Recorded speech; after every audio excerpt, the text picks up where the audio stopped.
मन सा प्रेम जय जीव।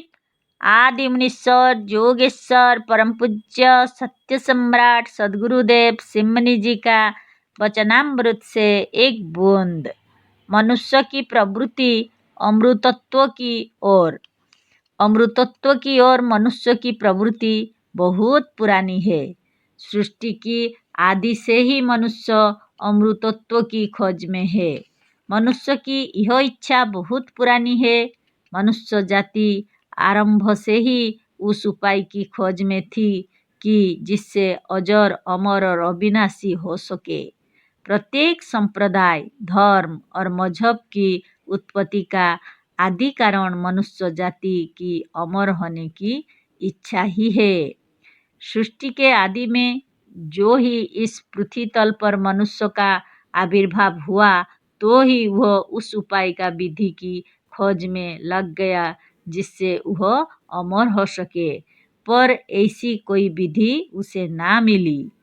पुराने धर्माचार्यों को इस प्रवृत्ति से बड़ी सहायता मिली। धर्माचार्यों ने कहा कि लो, हमारे धर्म में नित्यता और अमृतत्व है। उन्होंने कहा कि शरीर तो अमर नहीं हो सकता, पर आत्मा अमर है। पुराने धर्माचार्यों ने आत्मा की अमरता का उपदेश देना आरंभ किया और अमृतत्व की भूखी जनता उसे बड़ी चाव से सुनने लगी। यद्यपि जनता शरीर से ही अमर होना चाहती थी, पर कुछ नहीं मिलने से आधा ही मिलना अच्छा है।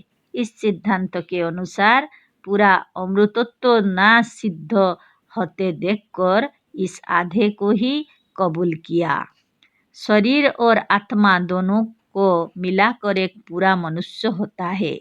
शरीर को अमर करने का उपाय ना देखकर मनुष्य जाति को आधे पर ही अर्थात केवल आत्मा की अमरता पर ही संतोष करना पड़ा और इन संप्रदायों को मनुष्य ने अपनाया आरंभ कर दिया।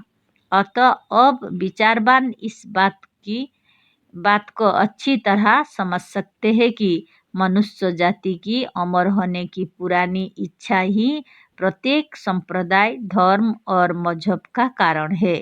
यदि इसकी इच्छा जनता के भीतर ना होती तो कोई किसी मजहब में दाखिल ना होता। संसार के सभी धर्माचार्यों आत्मा की अमरता में एकमत है। इन बड़े बड़े संप्रदायों के भीतर लाखों मनुष्यों के आने का कारण उनका वह उपदेश है जिसमें आत्मा को अमर बनाया जाता है। हिंदू, मुसलमान और ईसाई सभी आत्मा को अमर मानते हैं। मुक्ति और मोक्ष उसी अवस्था को कहते हैं जिस अवस्था को प्राप्त कर मनुष्य अमर हो जाता है। मुक्ति को प्राप्त कर मनुष्य मृत्यु के भय से छूट जाता है। यही कारण है कि धार्मिक ग्रंथों और मजहबी किताबों में मुक्ति, मोक्ष, नजात और सल्वेशन की बड़ी धूम है। संप्रदाय, धर्म और मजहब में यही एक वस्तु है जो जनता को अपनी ओर खींचती है। इसका कारण इस अध्याय का ही ऊपर वाला वाक्य है कि मनुष्य की प्रवृत्ति अमृतत्व की ओर है। मनुष्य की सबसे बड़ी मनोकामना शरीर से अमर होना ही है, पर शरीर से अमर होना ना देखकर उसे धर्माचार्यों द्वारा आत्मा की अमरता को लेकर ही संतोष करना पड़ा और उसे मजहब और धर्मों की छाया में कुछ शांति मिली। पर सच पूछिए तो अभी मनुष्यों को पूरी शांति नहीं मिली है। मजहब को ऊपर से स्वीकारते हुए भी संसार अमृतत्व की खोज में है। संसार चाहता है कि किसी तरह शरीर भी अमर हो जाए। कौन कह सकता है कि मरने के बाद मनुष्य अवश्य रहेगा और धर्माचार्यों के कथानुसार अमर होकर रहेगा? इसका कोई प्रत्यक्ष प्रमाण नहीं है। यही कारण है कि जनसाधारण को मजहबी बातों का पूरा विश्वास नहीं है और जनता उन उपाय और औषधियों की खोज में है जिससे शरीर अमर हो जाए। मजहबी किताबों और धार्मिक उपदेशों को देखने से मालूम होता है कि ईश्वर सर्वशक्तिमान है और बिना उसकी इच्छा के एक तृण भी नहीं हिल सकता। धर्म की दृष्टि से यदि देखा जाए तो बिना ईश्वर की इच्छा के ना कोई बीमार पड़ता ना मरता है। प्रत्येक धार्मिक यह जानता है कि बिना ईश्वर की इच्छा के हम नहीं मर सकते, पर औषधि के लिए दौड़ धूप करना और डॉक्टर की शरण में जाना इस बात को सिद्ध करता है कि हमारा हृदय इस सिद्धांतों को पूरा नहीं मानता।